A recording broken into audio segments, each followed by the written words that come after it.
A'udzubillahi minasyaitonir rajim. Bismillahirrahmanirrahim. Subhanalladzi khalaqal azwaja kullaha mimma tumbitul ardu wa min anfusihim wa mimma la ya'lamun. Maha suci Allah yang telah menciptakan pasangan-pasangan seluruhnya, baik dari apa yang ditumbuhkan oleh bumi dan dari diri mereka manusia maupun dari apa yang tidak diketahui. Berpasangan ini salah satu maknanya adalah simetri. Listrik menghasilkan magnet, magnet menghasilkan listrik. Sungguh sebuah pasangan yang sangat indah. Assalamualaikum warahmatullahi wabarakatuh. Anak-anakku, bertemu kembali dengan guru fisika Semadin pada bahasan induksi elektromagnetik. Pada one day one ayah tadi kita sudah sentil sedikit ya. Di bab yang lalu kita belajar bagaimana listrik menghasilkan magnet. Nah, di sekarang ini bagaimana magnet menghasilkan listrik. Faraday mengadakan sebuah percobaan bahwa ada kumparan, kalau magnetnya dimasuk dan dikeluarkan muncul tegangan listrik di ujung-ujung kawatnya. Faraday membayangkan bahwa penyebabnya adalah berubah-ubahnya garis-garis gaya yang masuk ke dalam bidang atau luasan dari penampang kumparan ini. Jadi aliran ini, fluks ini yang masuk ke dalam kumparan itu kalau berubah-ubah maka muncul GGL, gaya gerak listrik. Ada banyak cara, ya, di sini ada 3, 1, 2, 3, silakan dibaca sendiri. Bisa magnet yang diputar-putar dekat kumparan ya, atau diputus-putus arah arusnya. Apa flux magnet itu sendiri? Flux magnet atau flux itu artinya adalah aliran, volume aliran, seberapa besar aliran yang masuk ke dalam sebuah ruang. Kalau masuk dalam ruang pastilah masuk pintunya dulu. Nah, pintunya ini yang disebut dengan luas bidang atau luasan bidang. Aliran garis-garis gaya atau medan magnet yang menembus suatu luasan secara tegak lurus, secara normal ya. Luasan ini misalnya penampang kumparan seperti pintunya ya, pintu untuk masuk ke dalam ruang pipa dari kumparan. Nah, ini kita bisa membayangkan bahwa B ini seperti panjang sebuah pipa ya, dan A ini luasnya ini seperti pintu masuknya. Maka kita bisa membayangkan bahwa A kali B ini sama seperti volume ya. Volume seberapa besar aliran yang masuk ke dalam ruang itu. Nah, flux disebutnya. Kalau volumenya tegak lurus ya, kalau B-nya ini tegak lurus, maka volumenya full semuanya. Tapi kalau dia sejajar dari bidang, maka tidak ada yang masuk sama sekali.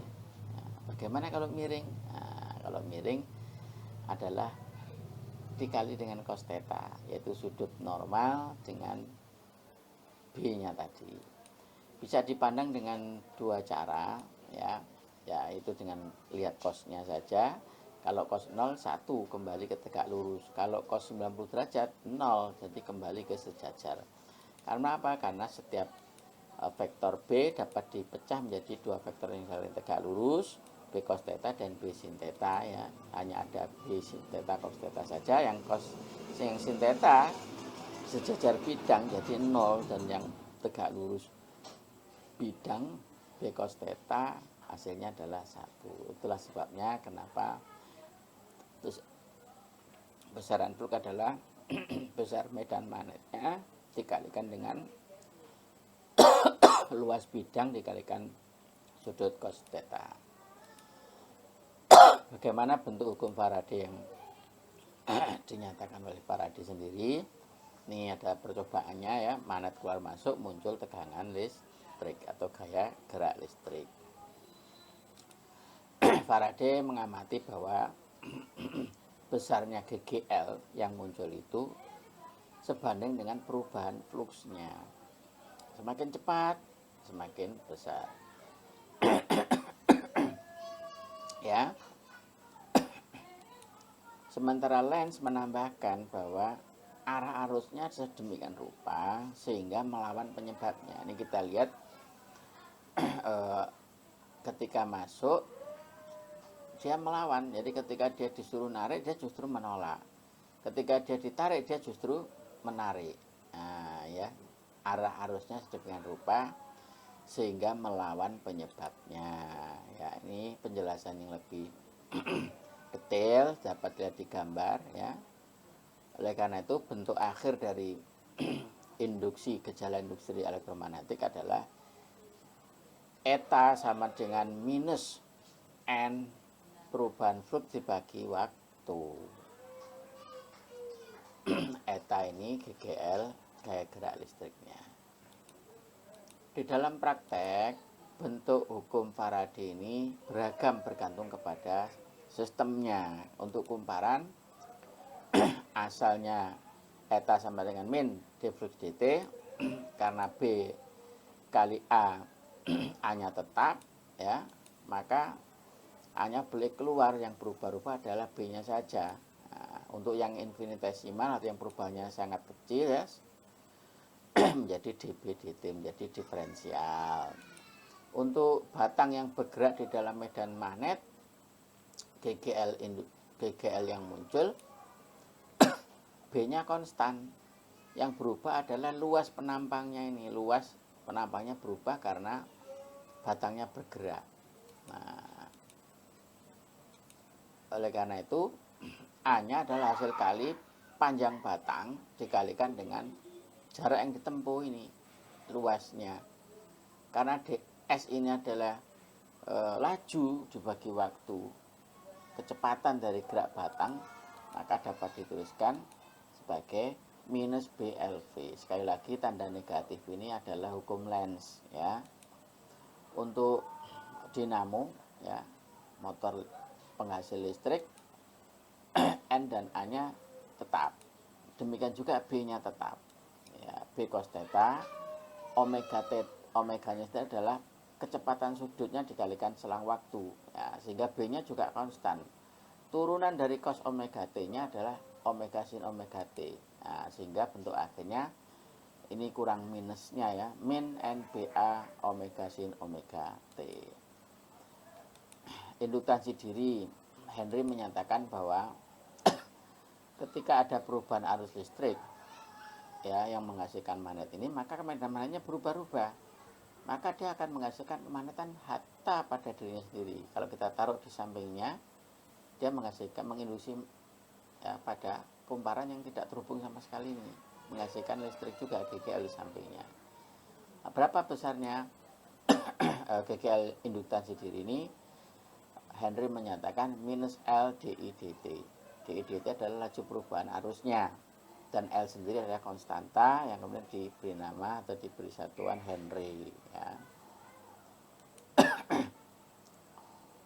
Untuk kumparan, bentuk L-nya atau nilai L-nya ditentukan oleh banyaknya kumparan dibagi banyak besarnya flux dibagi kuat arus.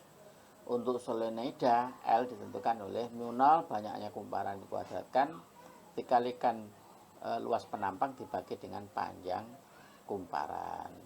Nah, ketika terjadi induktansi diri ini sebetulnya ada energi listrik tersimpan ya, sehingga lampu tidak segera mati kalau dimatikan salurannya. Nah, yang tersimpan berapa? Setengah L I kuadrat. Bentuknya seperti energi kinetik ya, M setengah M V kuadrat. Nah, baik, teknologi yang berikutnya adalah trafo. Jadi kalau kita punya batang besi, kita kasih kumparan di kanan dan di kirinya, di sini nggak ada aliran listriknya, tapi kalau di sini dikasih aliran listrik yang berubah-ubah atau AC alternating current, maka tiba-tiba di sini muncul listrik padahal tidak ada hubungan sama sekali. Nah, yang disebut dengan trafo. Bentuk teknisnya arus masuk lewat kumparan ya, kemudian kembali ke sana sampai ke hubungan menghasilkan magnet. Magnet ini yang berubah-ubah akhirnya menghasilkan kelistrikan pada sisi sekundernya. Bagaimana bentuk hubungannya? Ternyata perbandingan lilitan primer dibagi perbandingan lilitan sekunder sama dengan tegangan primer dibagi tegangan sekundernya. Ini prinsipnya trafo. Trafo sendiri ada dua, ada step up, step down. Kalau tegangan yang dihasilkan lebih besar, namanya step up. Kalau tegangan yang dihasilkan lebih rendah, namanya step down, ya. Nah, prinsip trafo adalah bagaimana tegangan yang naik atau turun tadi tidak merubah dayanya. Pengennya P in sama dengan P out, ini ideal ya, tapi ternyata tidak ada dalam praktek. Tegangan primer ini selalu lebih besar, artinya tegangan sekundernya selalu lebih kecil. Ada yang hilang ya, ada yang hilang berupa panas, trafonya jadi panas. Nah, oleh karena itu perbandingan PSPP ini dikatakan efisiensi. Dibaca eta seberapa efisien, persamaannya dapat kita turunkan dari PS per PP kali 100% ya. Selalu dalam prosentase yang namanya efisiensi. Berapa persen? 100% tidak mungkin, selalu lebih kecil dari 100%. Dikembangkan rumusnya PS VS dikalikan IS, nah, karena ada perbandingan PSPP itu NSNP, maka boleh digantikan. Nah, PS dikalikan waktu adalah energi yang terpakai, jadi boleh juga perbandingan energi yang terpakai di primer maupun di sekundernya. Demikian, wassalamualaikum warahmatullahi wabarakatuh.